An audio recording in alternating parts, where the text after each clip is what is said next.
Hey guys, how's it going? My name is Kim and welcome back to Uncommonkim.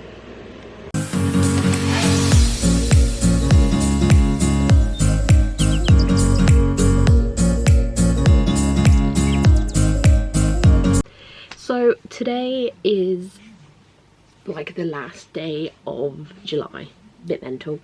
But I'm going to be going through some 5-star predictions with you that I believe books that I think will be a 5-star. Or we hope and pray, because we haven't had many of those this year. So I'm going to go through a couple of books with you. I have got 3 different genres. I've got mystery, thrillers, horrors. I've then got romance, and then I have fantasy.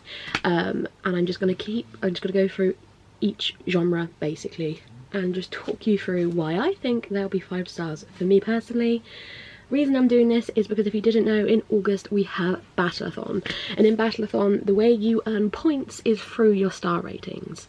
So I'm kind of going through these in hopes that I'm gonna go, I want to read that, then it'll be 5 stars and we get points for Battleathon. I am in Team House of Snakes, which is Lexi and Becca from Becca and the Books' team. I will leave Mel's Battleathon announcement video down below for you if you're interested in checking it out and joining us, because it is going to be a whole heap and heck of fun. I took part last year and I loved it.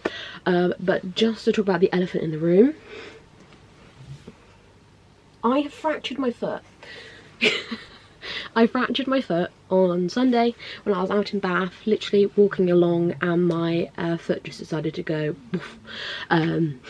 Thankfully my brother caught me. But I then went to the hospital yesterday and I have fractured it, so I have a boot now for the foreseeable. So that's that. I just want to talk about the elephant in the room while it's there, so I don't have to mention it again. Because I'm so freaking embarrassed, but it's fine, it is what it is. But yeah, I'm gonna go through each genre and talk about my 5-star predictions. I'm going to start off with mystery thrillers, just because that's kind of what I'm in the mood for at the moment, and also is the closest to me, that involves me not having to move.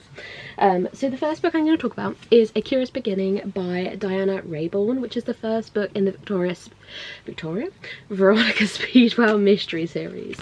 I'm super duper excited to read this. It has been on my TBR for an awful long time, and it is just a series I'm very much interested in. So it is a mystery series, but it is also historical, and I heard a lot of people say they didn't think they'd enjoy it due to the historical aspect, but ended up loving it. So that just gets me really, really excited to read this. So I'll read the synopsis to you.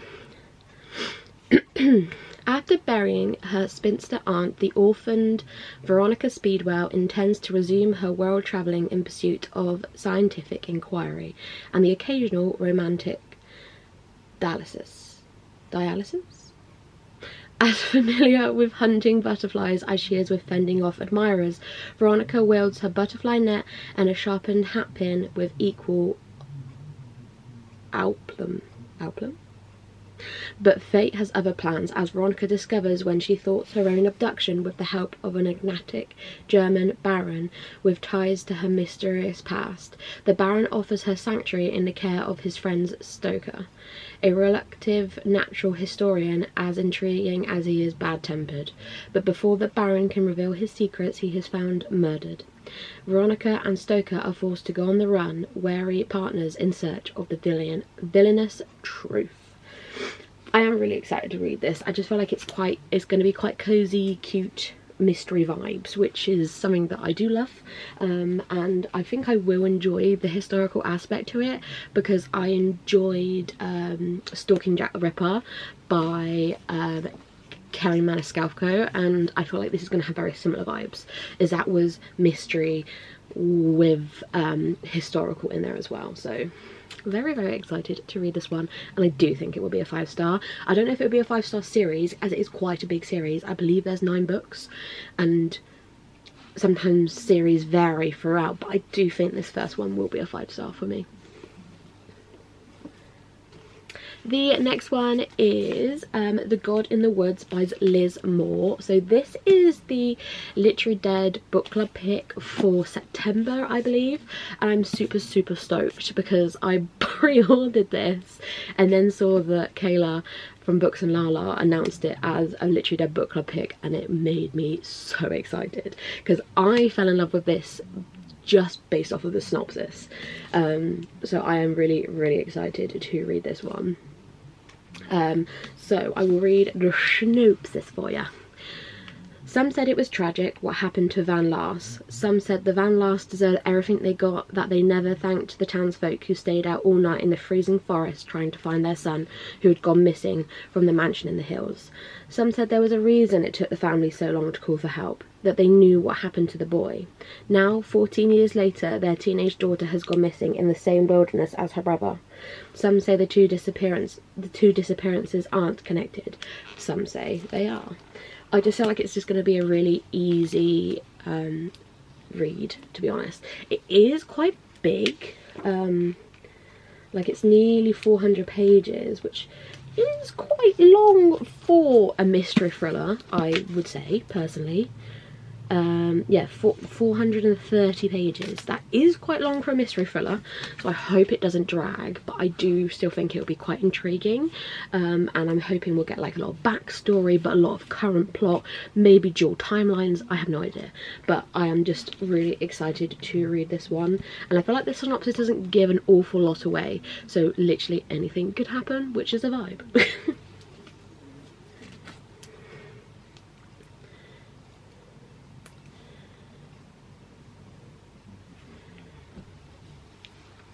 I'm sorry if I look like I'm sweating, by the way. It is hot today. It's like 29 degrees here in the UK today. And if you're not from the UK, that is hot.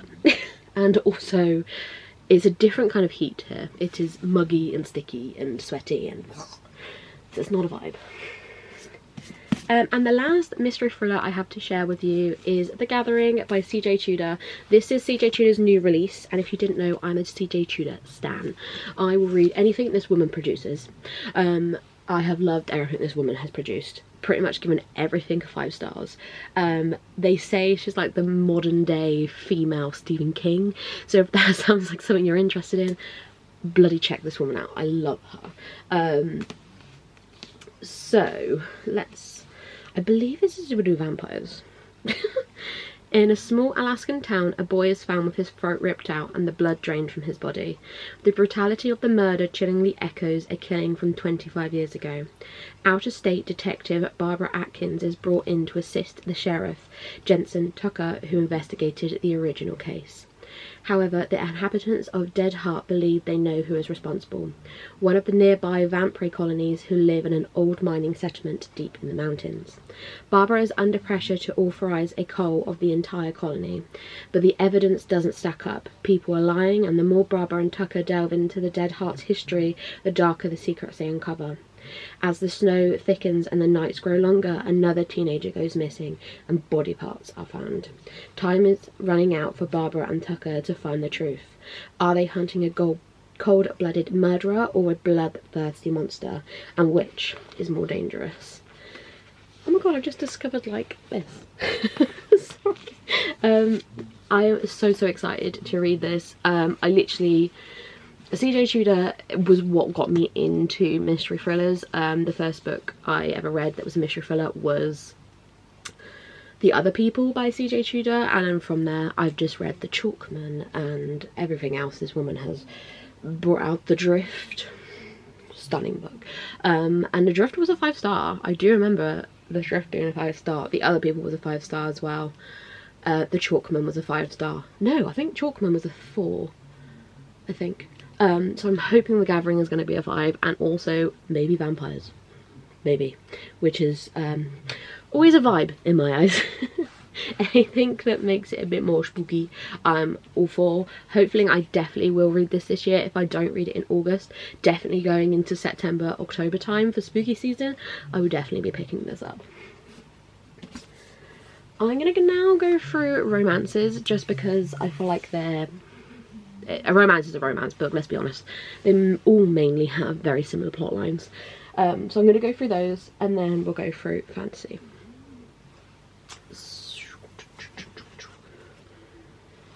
So the first romance book I have is The Dead Romantics by Ashley Poston. I love Ashley Poston, but not from any of her new romances. I actually love her from her Geekerella series, which she wrote years and years ago, and I read it years and years ago, and I fell in love with her writing from there. So when I found out she was doing adult romances, I was like, a fucking vibe. Thank you, Ashley Poston. But I'm actually yet to read any.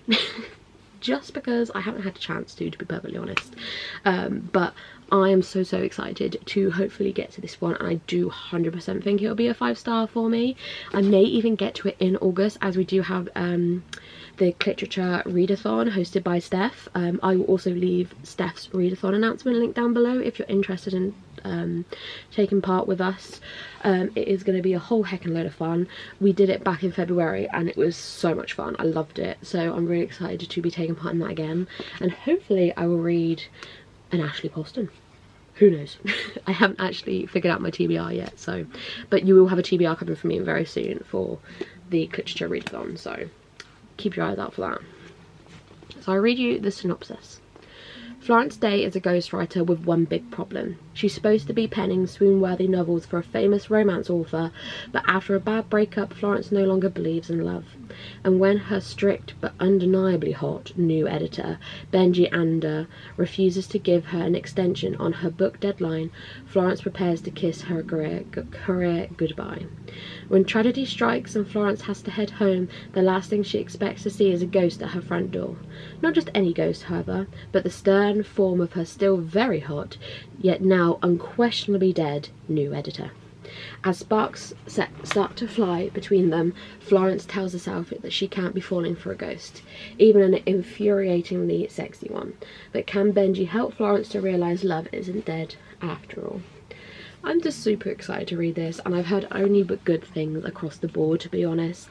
So I'm super stoked to get back to reading a bit of Ashley Poston, but also just excited to see what everyone's shouting about. And I know she has got a few other books as well. I think there's like a novel love story, and The 7 Year Slip, yes, is her other 2 adult romances, which I do own. Of course I do. So hopefully I will get to those very soon, but I do think this one in particular will be a 5-star for me. Next, you knew this was going to come up, because if you know me, you know I love Ali Hazelwood, and everything I've read by that woman, apart from Bride, has been 5 stars so far, and I do think Love Theoretically is going to follow that. So this is a part of the, is it STEM? Series that she has been doing for quite a while now, starting with the Love Hypothesis, then we had Love on the Brain, and then we have Love Theoretically. And Love Hypothesis was a 4-star for me. Love on the Brain was a 5, a very solid 5.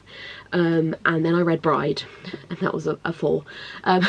So I'm hoping and praying Love Theoretically will be a 5, because I know a lot of people love the other books, but I'm pretty sure a lot of people said this is their favourite in the STEM series, so I'm super stoked to read this one. I have no idea who we're following in this though, so let's read the synopsis. The many lives of theoretically physicist Elsie Hanaway have finally caught up with her. By day she's an adjunct professor toiling away at grading labs and teaching thermodynamics in the hopes of landing tenure. By other day, Elsie makes up for her non-existent paycheck by offering her services as a fake girlfriend, tapping into her expertly honed people-pleasing skills to embody whichever version of herself the clients need. Honestly, it's a pretty sweet gig, until her carefully constructed Elsieverse comes crashing down, because Jack Smith, the annoyingly attractive and arrogant older brother of her favourite client, turns out to be the cold-hearted experimental physicist who ruined her mentor's career and undermined the reputation of theorists everywhere. And here's the same Jack Smith who rules over the physics department at MIT, standing right behind Elsie and her dream job. So I got a funny feeling this is going to be very like, what's the word I'm thinking of? Like fake romance vibes, which is a vibe, because I love it when they pretend to be together and then they just fall for each other anyway. But also I'm getting enemies to lovers vibes as well, which is a vibe. Is a vibe in itself. So I'm really excited to read this one and to finally have another Ali Hazelwood ticked off, because I think after this one I only have 2 more looking at my shelves, which is Not in Love, which is her new release, and Loathe to Love You, which is a group of novellas based in the STEM universe still. So then I'll be caught up. A vibe. That's what we like. So I'm really excited to read this one, and I do think it will be a 5-star, or let's hope so. And the final romance book I have to show you is Happy Place by Emily Henry. This is the very lovely Waterstones edition. Oh my god, there's a bookmark in here. It's a Happy Place bookmark. Didn't even know I owned this, so that's great. We'll put that back in there for when I read it. I'm really excited to read. I don't think I've read an Emily Henry. Have I? Have I read an Emily Henry?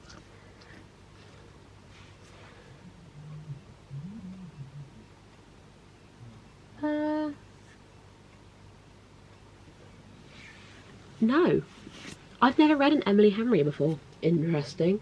Obviously she has a very big backlist of books, and I apparently have read none, so I feel like Happy Place is a good place to start for me.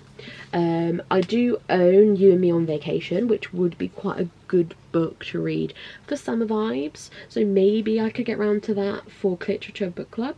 But I just feel like I'm gonna get on well with Emily Henry's writing, and a lot of people that I follow who read romance typically like this book, and I have very similar tastes to them, so I do think I am gonna like this one. I've also heard nothing but great things, so there we go. So I will read the synopsis to you. Harriet and Wayne are the perfect couple. They go together like bread and butter, gin and tonic, Blake Lively and Ryan Reynolds. My guy. Every year they take a holiday from their lives to drink far too much wine from their favourite people in the world. Except this year they are lying through their teeth because Harriet and Wayne broke up 6 months ago. And they still haven't told anyone.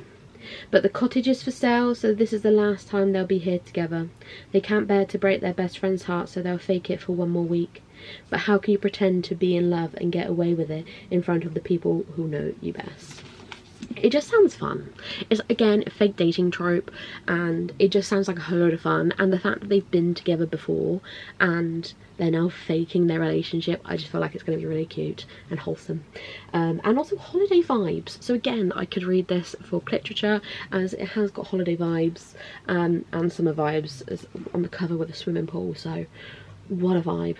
2 X's, 1 pat. Could this holiday change everything?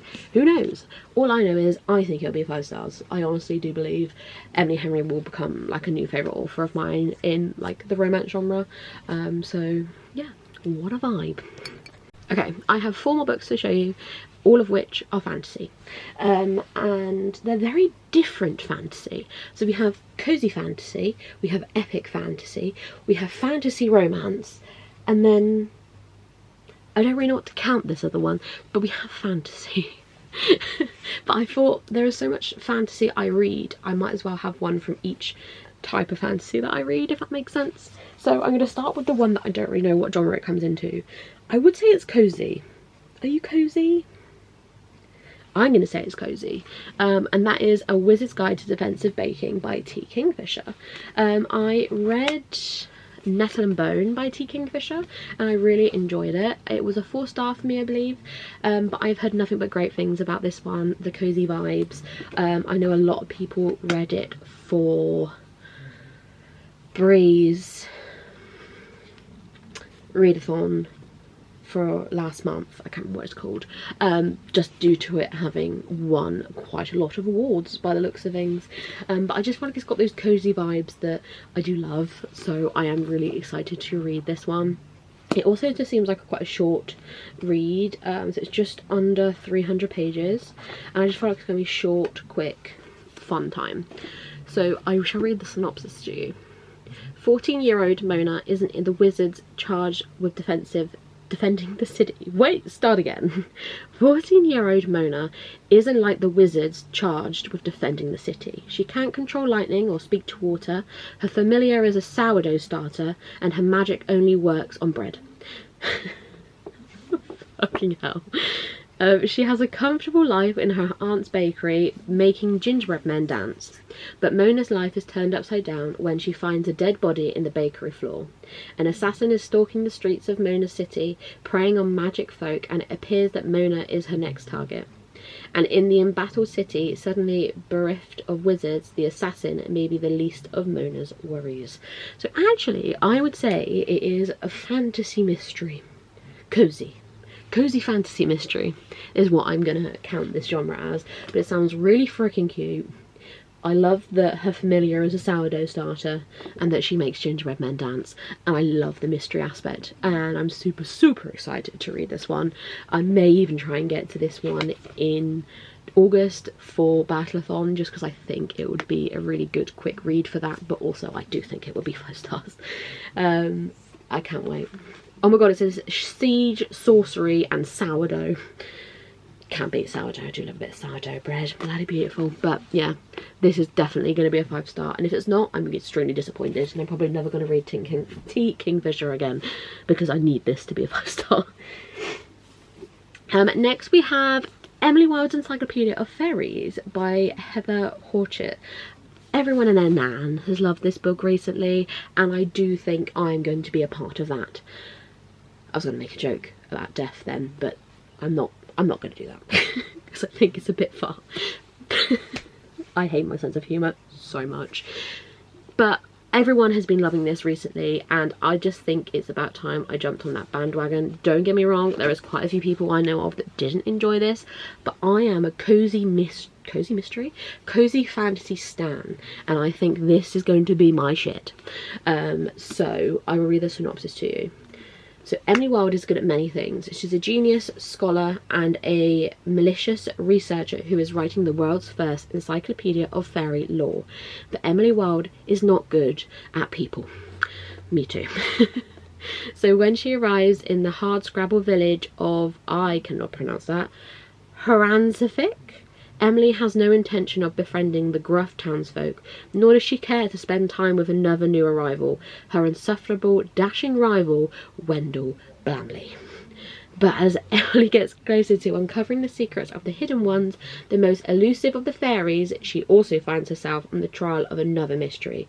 Who is Wendell Bramley, and what does he really want? To find the answer... Oh, Christ. God, that made me jump. Sorry, somebody sneezed. To find the answer, she'll have to unlock the greatest mystery of all, her own heart. I just think it's going to be a vibe. I'm just really excited to read this one, and I do just think it is going to be a vibe. Oh my god, Megan Biana. Oh, how excited. Yeah, super stoked. I am really excited to read this one, and I do just think it's going to be a vibe. Also, the cover is so freaking cute. I think if I don't read this during the summer, it will definitely be like an autumnal read, just because of the mushroom vibes. And it's just cute, cozy thing you want to read during autumn. So a vibe. Next one is my fantasy romance pick, and for this I've gone for A Fate Inked in Blood by Daniel L. Jensen. Again, I've heard nothing but good things about this one.